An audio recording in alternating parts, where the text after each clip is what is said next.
Namaskar. Hello and welcome to PGurus channel. I'm your host Sri Iyer. Today I have with me again Sri Narasimhan, and we are continuing the saga of Silicon Valley Bank. What happened in the last 24 hours? Were there some decisions made? First off, it looked like there was going to be nothing, and then a few hours later, something happened. To know all about this and more and the impact of this for the other banks. Remember, there is exposure of $620 billion. Now let's welcome the guest, Sri Narasimhan. Sri, namaskar and welcome to PGurus channel. Namaskaram, namaste, and namaskar to everybody. Thank you. So, Sri, what happened? I thought at 8 a.m. in the morning, the Janet Yellen had said nothing, we're going to treat this just like any other bank. And then something happened. Walk us through what happened. Yeah, there has been a war room set up in the Fed because, after all, they control the spigot, right? And this is a one-off situation, and it's not been planned for in any budget, right? So they needed the Fed to make entries in their ledger. As you know, the Fed makes and disposes of electronic money. So to reverse back, we can go back to where we left off last time. Yes. Exactly 24 hours ago. So I'll put up the slide deck here. Go ahead. Yeah, it looks like this is episode 2, and hopefully it will end here, right? So the canary in the gold mine is episode 1. We didn't have a notion of episode 2 then. We didn't know what was going to happen. But the question really is this a one-off thing or is it a systemic thing? Is it one-off or is it systemic? And it really matters, right? The word idiosyncratic has been thrown a lot in the last 24 hours. And so the question is, are we just going to say one bank or is this going to be a cascading effect? And looks like in the last 24 hours, the determination was this is not a one-off, or this can actually be, this can spread before you know it. So that's what I think the conclusion was in the war room yesterday. Although they're not going to come out and say it. There won't be any press release saying there is a crisis, right? The crisis will be managed. The revolution will not be televised either, so. Okay, let's go to the next slide because I want to show our viewers the impact or the size of this failure. The biggest ever bank that failed was Washington Mutual in 2008 to 307 billion. And I think they failed because they gave a lot of these loans which were dubious, home loans. And here in Silicon Valley, this is startups. And if startups can't take their money out, then that means they can't make salary, they can't make payroll, which means a lot of people would have come. The payroll is coming up in just a couple of days' time. So maybe that was something that weighed in their mind because they also included Signature Bank that failed in the East Coast, Sri. Yes, there's a West Coast Silvergate, there's Signature in the East Coast. You show me Washington Mutual, which is lovingly called WAMU. And we all saw how during the GFC, Great Financial Crisis, WAMU actually was vamos, right? In Spanish, it's not there. It got eaten up, right? So right now there are just 4 large banks in the U.S., right? Bank of America, JP Morgan Chase, Wells Fargo, and Citigroup. Citibank. Right, yeah. Right. You're right. Silicon Valley Bank, I mean, I'm amazed at the size of this in relation to WAMU, really. All the other banks, circles that you see are actually banks that went out of business. So this is big stuff. And that's, I think, was definitely a part of the game when they were looking at the dashboard and saying, hey, what do we do right now? Next. So a bit of recap. We'll spice it up a little bit from yesterday. Yesterday, we had a lot of open questions, if you remember. I saw the comments from yesterday.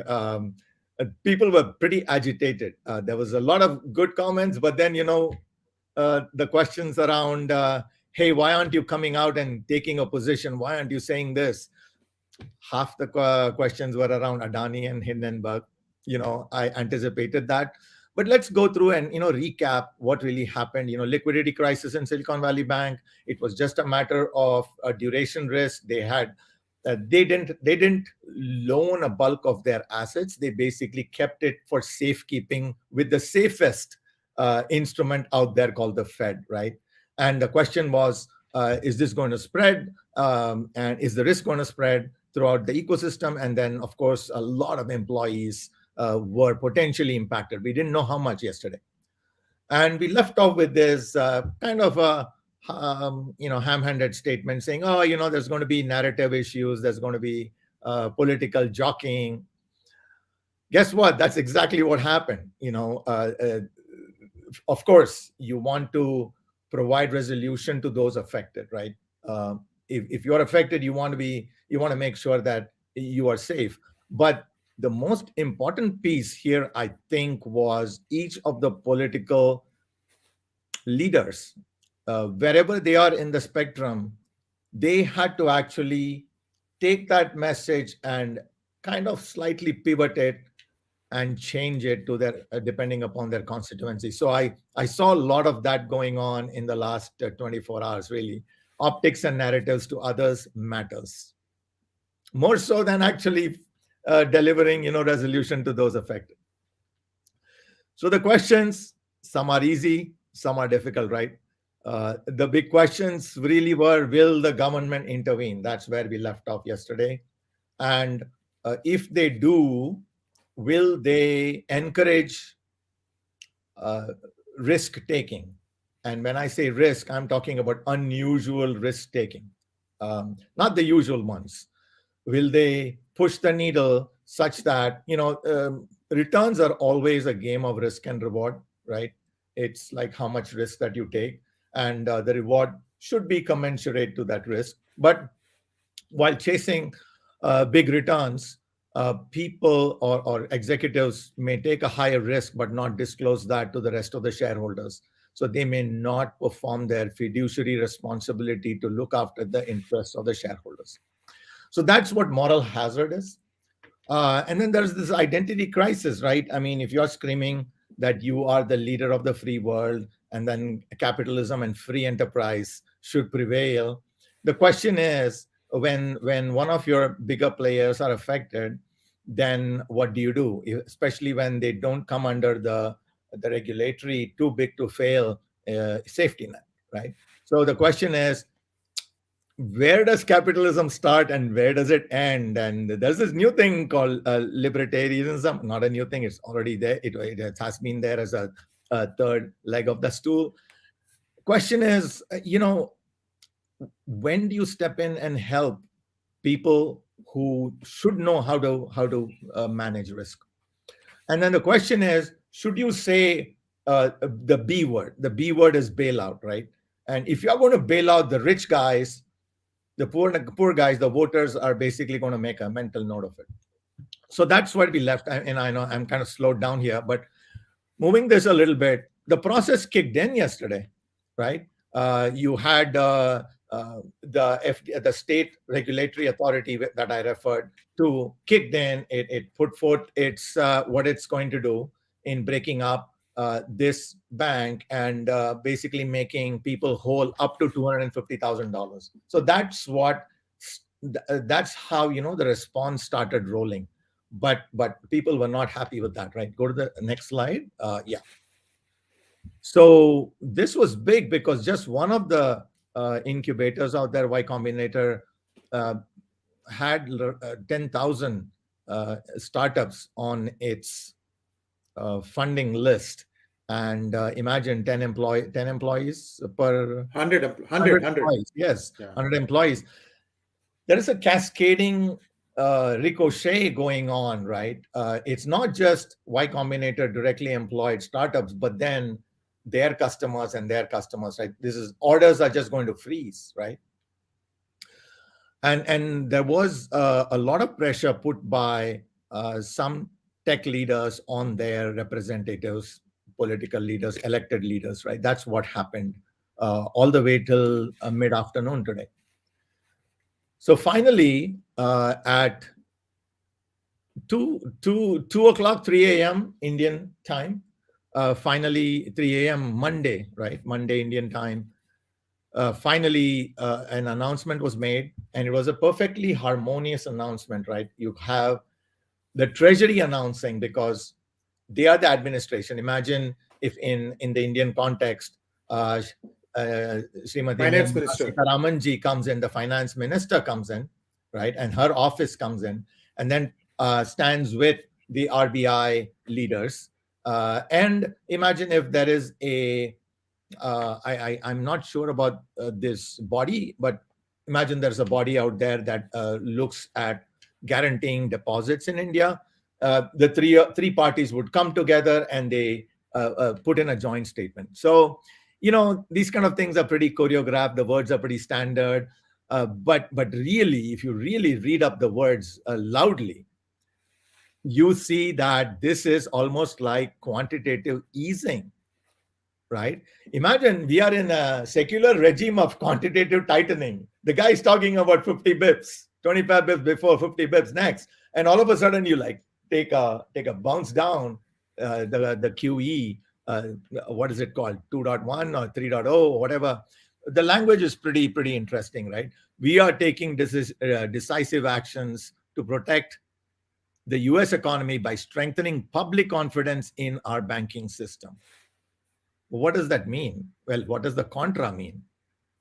If you're showing it to strengthen public confidence in the banking system today, what was yesterday? That's how you kind of parse this, right?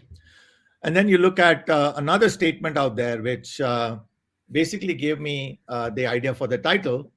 It says, we are announcing a similar systemic risk exception for Signature Bank. Is another bank that got affected.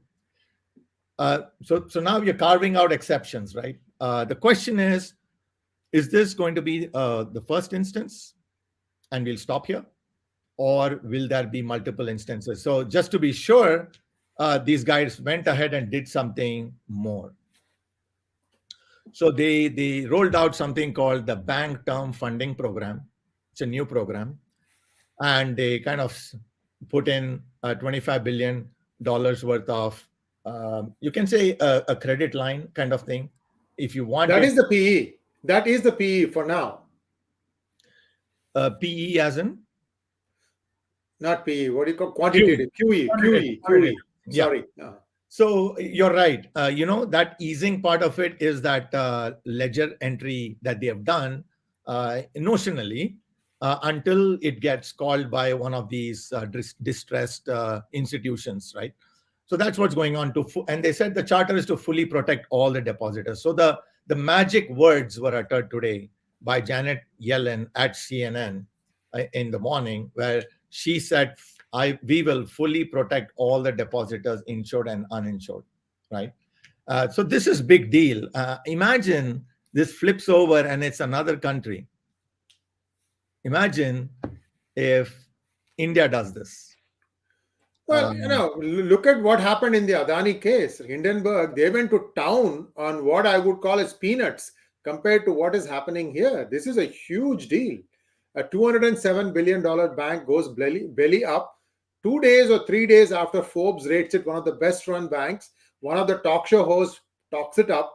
And I have some other questions on the stock and all that, but please finish your stuff and then we will go to questions. My questions first. Absolutely. We should definitely cover some of these questions. Let me get to the next slide here. I always look up to Balaji Srinivasan. He's just a amazing voice here. At times he may seem, his voice seems sticking out like a sore thumb, but he is fearless. And he basically said, hey, how are you going to make this money, right? He's blaming this situation has been created by the Fed, right? The Fed actually telegraphed in December of 2020, they telegraphed a 0.1% increase over the next 3 years, right? But what really happened was 4.75%. So it's a 47 multiple Thanks. on their, they missed the mark, right? And that's what Balaji is basically hammering them against. Yeah. So is that it? Is all good on the Western front here? Uh, Unfortunately, kinda, because there is this bank, Silvergate, that did an exchange network, a very secure network to connect various other exchanges. So every circle you see around us, starting from Coinbase, Paxos, Gemini, or whatever, they're all crypto exchanges. And Silvergate came up with an exchange network in the middle, and they are in trouble right now. So there is a cascading effect, but it's going towards the unregulated or lightly regulated side of the market. See, when you're cleaning up everything on the better side of the world, you kind of push things like okay, this is not a good example, but when you're cleaning up, you clear the dust from your house and it goes to your neighbor's house. So that's something. I couldn't come up with a better example, but that's what's happening here, right? There's a cascading effect on crypto and crypto related institutions and infrastructure. I'm not saying crypto is going down the tubes, but I'm saying that they had just put spit and gum kind of matchsticks kind of deal, and now there is a ripple effect going in the side where things are a bit tenuous and weak. Yep, we talked about this. We'll have to follow Silvergate, right? Silvergate as well as Signature Bank. So if I understand right, just for our viewers' sake, so there were three banks that failed. Silvergate also was a bank, right? Yes. Okay, so they have played partiality in the sense that they said Signature, you're okay, Silicon Valley Bank, you're okay, Silvergate, not so, and they are letting that to fail. Something like that. There is That just something. happened in. You're right. There is something going on where they are saying that, well, going back to that adage, a crisis is a terrible thing to waste, right? Unfortunately, we may think it's the law of unintended consequences, but on the other side, there might be intended consequences.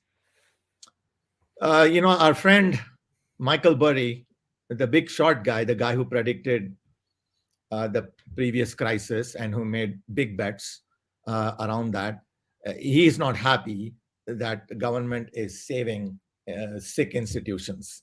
And he's basically stated that fact. He is a pretty interesting character, he's a canary in the gold mine, by the way. Some people say canary, some people say is the lead steer. But such folks basically, make a statement and they have the data and facts to back it up. So there, I don't have a next step slides here, but this is one of the last slides. Okay. The guy doesn't follow anybody. Did you notice that? He follows Right, zero right. people and 1.4 million people follow him. Yes, that's true. That's true. Okay, so let us say tomorrow the bank will open, Silicon Valley Bank will open as usual, and it'll start, trading, and it'll give money to people who need it. All that's going to happen. There is going to be definitely a run on the bank. Many will flee to the big four that you mentioned. The more important thing, the thing that matters to many of the Silicon Valley Bank investors who bought their stock, what happens in such a case? Is the stock price going to start trading back where it was? Will it be like as if it just has a XYZ billion dollars on its books as a loan, which it has some sort of a payment plan? Is that how it's going to go? Or is there something more here? So the current state is not that clear because everything is changing by the hour. Right. The last press release I read was there's something called DINB, a new bank formed by FDIC in receivership of Silicon Valley Bank. So the entity called Silicon Valley Bank now exists as DINB. So the shareholders are wiped out. Okay. So that is one bucket. In the second bucket, what you have is potential suitors for the erstwhile Silicon Valley Bank. And I don't think that conversation has actually concluded to the public's knowledge, really, because just there was some deadline going on for a white knight to come and make a presentation. I think that door has not been fully closed. So that is the second bucket. If it does open, then you'll have a recapitalization of the erstwhile Silicon Valley Bank. I'm not sure whether they'll be able to keep the ticker and all of that other stuff, but all the shareholders will be wiped out, zero. There'll be new set of shareholders coming in, right? So that is the second. And the third one is government is not in the business of running a business. Well, wait a minute. Yes. Who said that? Yes. Our prime minister said that in one of the speeches, and that is true, right? Even in the U.S., if at all that's true anywhere, it should be in the U.S. The bastion of capitalism. Government should not be in the business of running a business. If that is the case, then what will the government do by holding the past erstwhile Silicon Valley Bank even for 48 hours? Why should they even touch it, right? So there are these open questions, sir. I think the next 8 hours until 12, let me say 10 hours until the market opens, we will know. The market, I think, might have a circuit breaker. I think it's already delisted, right? So that delisted, who's going to, if shareholders are zero, who's going to trade, right? So I think that's going to happen. On the other banks, there's going to be some sort of circuit breaker going on until the resolution of that fund that we talked about, the stabilization fund, is actually closed. So that's where I think I would be surprised if they start trading next week. But this government has made a mess of some other organizations like this. For instance, if you take Fannie Mae and Freddie Mac, they also were on the verge of breaking down completely. And then they recapitalized it, and they did not take the shares off of the market. And the shares were trading. However, that trade price isn't really reflective of the performance of Fannie Mae and Freddie Mac post 2008 recovery. See, have you been following those two stocks? No, I haven't. They are a special breed. They are backed by the government. Then don't trade it in the market, man. If you are a special breed, you shouldn't be trading it in the market. I'm a dumb guy. I'm just looking at, hey, these guys are profitable. These guys are the lenders of the last resort. They are too important to fail. Not too big. They're too important to fail. Therefore, I'll invest there. And the thing is, there's been lawsuits pending. No court appears to want to resolve this. I mean, we blame India, saying that the justice system is slow, that it is flawed.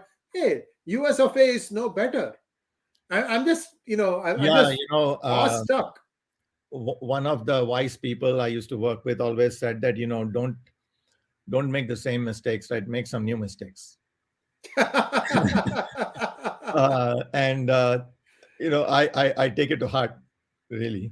Make mistakes only once. But if you see somebody like an institution in the US make the same mistake again and again. In fact, in 1989, they had a unit called Resolution Trust Company, RTC, and there was a savings and loan crisis.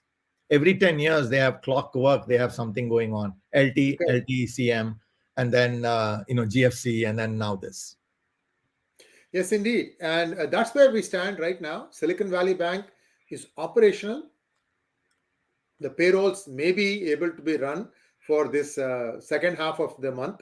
And as far as the future of the banking crisis itself is, last question for you, Sri, $620 billion is the exposure out there. That might be something similar in different banks. Talk to us a little bit about that. Yeah. Where do you think those things will be? So the last conversation we had about this, I didn't try to complete the math there. You said 60 trillion in the previous episode, and then we did a 1% on it, which is 600 billion.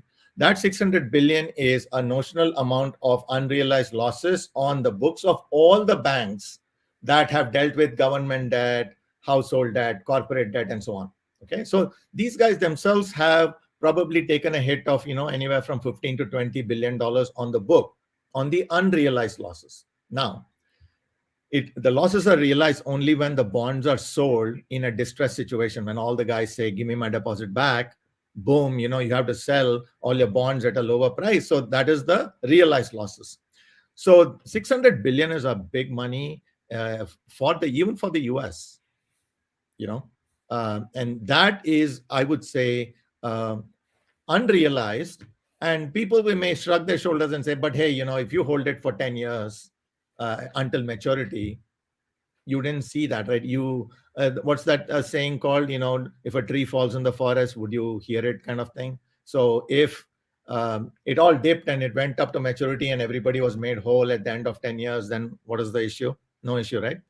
I think half the people are terrified about it, half the people are kind of saying, okay, the terror is really about what next, what will happen next, what is that leg of the stool that's going to give away. Yes, indeed. And we'll wait and see how things play out. Thank you so much, Sri. And viewers, please like, share, and subscribe to our channel. Don't forget to click on the bell button for notifications. And I don't know, maybe this is the end of this episode series.